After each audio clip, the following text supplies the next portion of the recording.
దేవశర్మ గొప్ప ప్రవచనకారుడు. అతని ప్రవచనాలు వినడానికి జనం తండోపతండాలుగా వచ్చేవారు. వచ్చిన వారు దేవశర్మకు పండ్లు, ఫలాలు, డబ్బులు కానుకగా సమర్పించేవారు. పలహారాలు తిని వచ్చిన డబ్బుని దేవశర్మ అతను కప్పుకునే బొంతలో దాచుకునేవాడు. దేవశర్మ సన్యాసి అయినప్పటికీ అతను చాలా పిసినారి. కట్న కానుకలుగా వచ్చిన సొమ్ము అస్సలు ఖర్చు చేసేవాడు కాదు, ఎవ్వరికీ ఇచ్చేవాడు కాదు.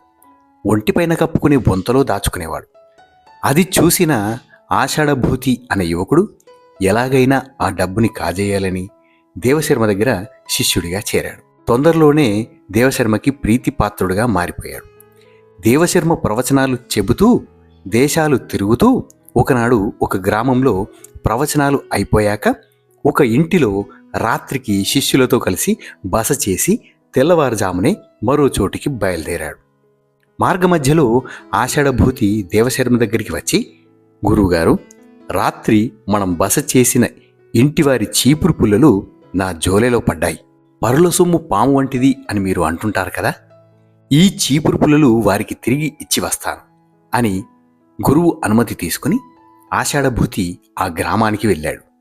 మధ్యలోనే ఆగి కొద్దిసేపు ఒక చెట్టు కింద సమయం వెళ్ళదీసి తిరిగి దేవశర్మ దగ్గరికి వచ్చి, గురువుగారు, వారి చీపురు పుల్లలు వారికి తిరిగి ఇచ్చి వచ్చాను అన్నాడు. ఆషాఢభూతి నిజాయితీకి దేవశర్మ ముగ్ధుడై అతన్ని సంపూర్ణంగా నమ్మాడు.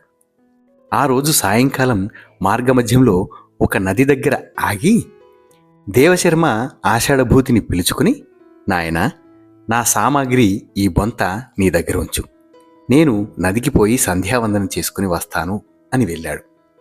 అవకాశం కోసం ఎదురుచూస్తున్న ఆషాఢభూతి దేవశర్మ సొమ్ములు దాచుకున్న బొంతతో పరారయ్యాడు.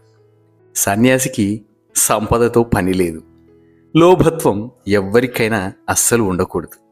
తమ చుట్టూ ఉన్నవారిని అతిగా విశ్వసించకూడదు. ఇది ఈ కథలో మనం తెలుసుకునే నీతి.